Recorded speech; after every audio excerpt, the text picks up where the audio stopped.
Econômica. Já está em linha conosco o presidente da Associação Brasileira de Proteção Animal, a BPA. Presidente Ricardo Santinho, bom dia, obrigado pela atenção aqui a Bandeirantes. Bom dia, Osíris, bom dia, Sérgio, bom dia, Guilherme, prazer falar com você e todos os ouvintes da nossa Bandeirantes. Obrigado pelo seu tempo, sua atenção. Já se consegue mensurar o prejuízo desse foco de gripe aviária que foi debelado aqui no Rio Grande do Sul, em termos de comércio, em termos de imagem para o país, presidente? Bem, em termos de imagem, a gente está trabalhando e esperando sair fortalecido disso, Osíris, porque o Brasil era o único país que nunca tinha tido influenza aviária dos grandes produtores mundiais, foi a primeira vez em aves comerciais, há 2 anos chegou em aves silvestres com de quintal, e aí essa primeira etapa as pessoas suspendem para pedir os esclarecimentos. Mas houve sim uma queda de 12%, nas exportações, né, e era esperada, poderia ser maior, e o setor conseguiu, digamos assim, redirecionar muito dessas exportações nos países que estão fechados, já que nós temos 124 países abertos para o Brasil, que não fecharam em nenhum momento. Sim, isolaram apenas o foco local, né? Isso mesmo, ou restringiram Montenegro, o raio de 10 quilômetros, ou o estado, do nosso estado aqui, que infelizmente está sofrendo mais essa paulada, digamos, né? Mas, de qualquer maneira, a gente conseguiu não parar as exportações, elas reduziram 12%, sim, é fato, algo em torno de 60, 80 mil toneladas daquilo que se esperava fazer no mesmo período do ano passado. Mas é um dado positivo porque mostra a resiliência do setor que consegue seguir vendendo com quase 400 mil toneladas nesse mês. Sim. Presidente, o setor o ponto que mais é frágil dentro de uma cadeia produtiva normalmente é o produtor, especialmente na produção primária, né? Há uma estimativa ou há uma necessidade de um apoio aos produtores que perderam os seus plantéis, que perderam a sua produção e que agora vão precisar de um ajuste, mesmo que a exportação não tenha sido, a queda na exportação não tenha sido tão grande? Sérgio, você coloca bem, mas o produtor está assim, protegido pelo contrato de integração com a indústria, que tem, digamos assim, estabelecido proteções mútuas, porque é uma parceria. Mas nesse caso, você teve só um produtor que perdeu o plantel. E isso, naturalmente, ele vai ter a indenização do Fundo de Saúde, do Fundesa, vai ter a indenização do governo, e também a empresa agora, depois dos 28 dias decorridos, que a gente está quase esperando chegar logo, ele já vai poder repovoar sua granja. Mais que isso, foram ovos que foram quebrados e que aí está se ajustando, mas o produtor em si não vai sofrer grandes efeitos se as coisas ficarem nesse nível que está, Sérgio. Por quê? Porque não vai precisar diminuir a produção. Não diminuiu. Sim. Você tem lá aquelas 17 mil aves que perdemos, 15 mil pela doença e 1.700 abatidas para evitar que o vírus se espalhasse, mas esse é um universo pequeno quando eu sei que 25 milhões de aves por dia são abatidas no Brasil e produzidas prontas para virar alimento. Então, esse não tem uma consequência imediata com o produtor. As indústrias conseguiram, eu volto a dizer, esse redirecionamento que a gente está fazendo na exportação. O mercado interno, que é 65%, continua forte, estável. Então, você não tem uma superprodução, está se conseguindo trabalhar com redirecionamento e armazenagem, e aí não precisa diminuir a produção, que é algo que a gente sempre teme numa crise como essa. Agora, presidente, nós mostramos ao mundo que temos protocolo e tempo de resposta rápido, né?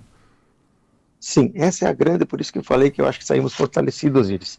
Nós fomos rápidos. Secretaria de Estado, claro, nós aqui, eu estou falando hoje de Porto Alegre, que eu moro aqui em Porto Alegre. Sim. Nós, gaúchos, sofremos, mas se tinha um Estado que estava preparado para ser o primeiro, era o Rio Grande do Sul. A Secretaria, o secretário Edilson, o secretário Madalena, Rosane, toda a equipe, tem um programa, inclusive, especial desenvolvido com a Universidade de Santa Maria e a Asgave, que mapeou todas as propriedades do Rio Grande do Sul e deu clareza, transparência e absolutamente rapidez. A coisa aconteceu quinta de noite, na sexta de manhã já estavam todos os nossos servidores trabalhando, e aqui na secretaria, se tu me permite alongar um pouquinho mais, sim, claro. Sabe que o Márcio Madalena me contava, olha, a gente estava previsto para vir e convocar 60, quando viu teve mais de 100 voluntários. Ou seja, os nossos servidores aqui do Rio Grande do Sul, junto com a superintendência do Ministério, se voluntariaram, tinham a experiência lá do Taim, depois a experiência do Newcastle, e mostraram ao mundo que o Rio Grande do Sul e o Brasil, porque aqui o Rio Grande representou o Brasil, ele é sério, transparente, como você colocou. E mais, funcionou a biosseguridade. Houve alguma falha, alguma ruptura que entrou dentro da granja, mas ela não saiu. Porque é isso que os países se preocupam.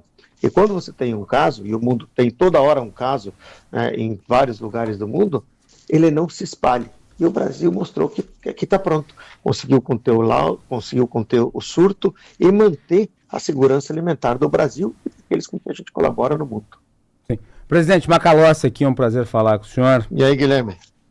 Prazer. Nós estamos aí diante da perspectiva do presidente Lula aprimorar as relações do Brasil, especialmente com a França. É importante notar que existe ali uma amizade entre o Lula e o Macron. Como já tivemos no passado, é difícil os chefes de Estado constituírem a amizade, mas ali há indícios de amizade mesmo, como havia entre Fernando Henrique e Bill Clinton. O Lula até se colocou à disposição de falar com os produtores rurais franceses, que são os produtores mais viciados em protecionismo, talvez, do mundo ocidental. Eu pergunto para o senhor, a sua instituição, a BPA e o agronegócio brasileiro, tem expectativa da assinatura desse acordo com a União Europeia, que vai ser um acordo muito importante, inclusive para os produtores rurais aqui do Brasil?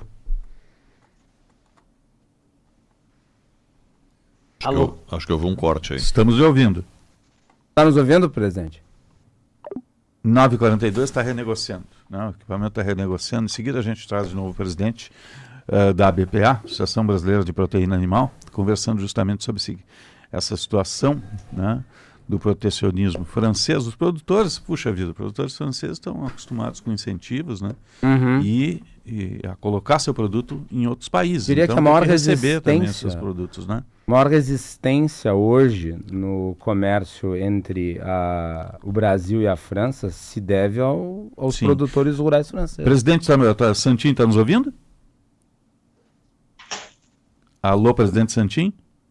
Não está nos ouvindo. 9h43, você está ligado no Jornal Gente, 12 graus a temperatura em Porto Alegre. Nós estamos no ar para Plano Ângelos, você já tem o seu, adequados para cada tipo de família. A Durg Sindical, à frente das principais lutas e conquistas dos professores federais. Ferice. Unimed Porto Alegre, com preço de 2024 só até 30 de junho, gente. Contrate em unimedpoa.com.br. Senai SESI, iniciativas do Sistema Fiergs e Simers. Defender os médicos é defender a saúde. Acho que a gente já reconectou. Presidente Santin da BPA, está me ouvindo? Estou ouvindo, desculpa que deve ter caído um pouco a ligação. O Guilherme estava terminando a pergunta sobre a amizade do Lula com o Macron, Guilherme. Se isso gera expectativa para que finalmente se assine ou se chegue a bom termo em relação ao acordo entre o Brasil, entre o Mercosul e a União Europeia, na medida em que vai ser um grande acordo de livre comércio, do qual os nossos produtores rurais vão se beneficiar muito. Sim, eu estava lá, inclusive, estava lá na França, cheguei sábado de lá, né, participamos da cerimônia que recebemos o certificado de livre da aftosa sem vacinação. Para a nossa suinocultura, algo muito bom, e por Rio Grande, inclusive na fala que fiz ao presidente Lula, falei que só o Rio Grande do Sul, depois se a China reconheceu o Rio Grande livre da aftosa sem vacinação, nós colocamos 120 milhões de dólares no nosso estado para poder vender a mais. Mas, voltando à tua pergunta, eu acho que sim, o próprio presidente Lula falou que ele vai assumir a presidência do Mercosul e que quer que faça. Mas o que a gente vê lá, eu estive antes em Bruxelas, com o embaixador Pedro Miguel, que é o nosso embaixador da missão, o que a gente sente lá é um espírito positivo para a assinatura desse, apesar dessa, digamos assim, vocalização da França e dos seus produtores que você vinha falando são ineficientes, infelizmente, e querem um protecionismo burro, retrógrado, porque esse proteção, o que a gente vende para lá não atrapalha.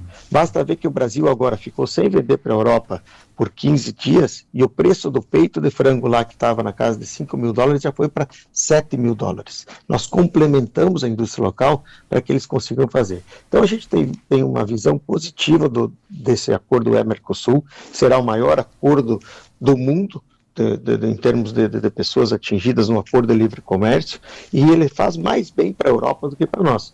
Mas nós teremos ganho, sim, na avicultura, 180 mil toneladas de carne de frango, 90 com osso, 90 sem osso, e na suinocultura, 25 mil toneladas de carne suína, que ainda não pode exportar, mas poderá depois do acordo, se a gente fizer o acordo sanitário também. Isso vai ser bom. Bom para o Brasil, bom para o Mercosul, bom para a Europa. Eu vi lá uma tendência muito positiva, o nosso escritório lá em Bruxelas, que mapeia e conversa com as lideranças, vê a tendência positiva desse acordo, Guilherme.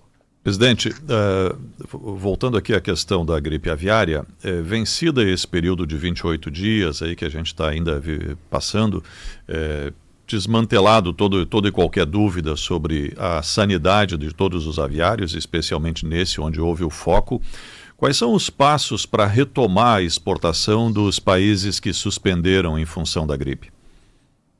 Bem, aí alguns casos, como por exemplo a Europa, vamos pegar um caso paradigmático. Venceu o dia 28, a partir do 29º dia, o Brasil começa a exportar automaticamente. Por quê? Porque quem parou foi o Brasil. O Brasil parou porque no certificado sanitário, Sérgio, diz ali, o Brasil é um país livre. Nos outros que estão funcionando, ele diz país livre, zona, região ou compartimento. Ele só tem que comprovar que está livre, então, só tem que comprovar novamente que está livre. Declarar, não é nem comprovar, é declarar. Sim. Essa é uma coisa que declara para a Organização Mundial de Saúde Animal e já começa a exportar. Agora, outros países, talvez como México, como China, pode ser que eles queiram fazer uma missão. E aí o Brasil vai negociar país por país a partir do 28º dia. Presidente, eu ia perguntar para o senhor ainda sobre comércio internacional. Como é que o senhor está vendo esse clima de guerra comercial entre os países, notadamente entre os Estados Unidos e China? Semana passada, o presidente Trump teve uma conversa de mais de hora com o líder chinês Xi Jinping. Essa conversa acabou ficando em segundo plano no noticiário, muito por conta da guerra interna da política americana entre o Trump e o Musk. Mas eles conversaram muito sobre comércio internacional. O Brasil tem um papel preponderante aqui porque é fornecedor de commodities para o mundo inteiro, especialmente para o mercado asiático. O Brasil torce pela briga? Não, na verdade, Guilherme, a briga é ruim para todo mundo. Então, agora o Brasil vai ser beneficiado se ela ficar nessa situação que está agora. Mas a briga não é boa, porque no médio prazo, ela acaba prejudicando o comércio global, aumenta as tarifas, causa inflação de alimentos, e nós, como maior exportador de carne de frango, maior de carne de boi e o quarto maior de carne suína, nós precisamos que esse comércio exista. Então, a briga tarifária ela vai criando protecionismos e respostas que acabam dificultando o comércio. Agora, nessa situação que está, e esperamos inclusive que os Estados Unidos, sinceramente, façam acordo com a China. O Brasil hoje está melhor posicionado que seus concorrentes, especialmente também na China e nos outros mercados, porque nós temos tarifa que ficou na casa dos 10% e os concorrentes ficaram com tarifas de 20%, 40% e assim por diante. Mas esperamos que logo isso acabe. O Trump tem o direito, sim, de fazer, sentar. Na minha visão, não foi certo fazer tudo de uma vez só, provocar um grande problema, um grande susto no mundo, mas as coisas agora devagar estão se reposicionando. Mas o Brasil está pronto sim para continuar a ser, e no nosso caso, quando a gente fala em alimento, veja que as exportações americanas caíram 9,5% nesses primeiros 3 meses do ano. A Europa está com influenza aviária na Polônia tomada e teve que abater 11 milhões de aves na Polônia. Ou seja, a maior produtora da Europa está com baixa produção. Ou seja, o Brasil, então, mesmo apesar da guerra, ele tem o asset de ter produto, porque a gente tem qualidade, tem sustentabilidade e, acima de tudo, tem capacidade, inclusive, de aumentar, se for preciso, o fornecimento para ajudar. Então, a guerra de tarifa, naturalmente, ela não é boa como um todo, o Brasil sai mais beneficiado se ela ficar nesse cenário, e depois se vierem acordos, eu ainda vejo que o Brasil consegue manter a sua posição, porque ele é essencial. Temos 39% do market share global de exportações de carne de frango, 25% das exportações de carne bovina e 14% de suíno. Por isso o Brasil é um grande parceiro global e as tarifas não devem prejudicar nossa posição no mundo. Correto. Presidente da Associação Brasileira de Proteção Animal, a BPA, Ricardo Santinho, obrigado pela atenção aqui à Band. Boa semana e até um próximo contato, presidente.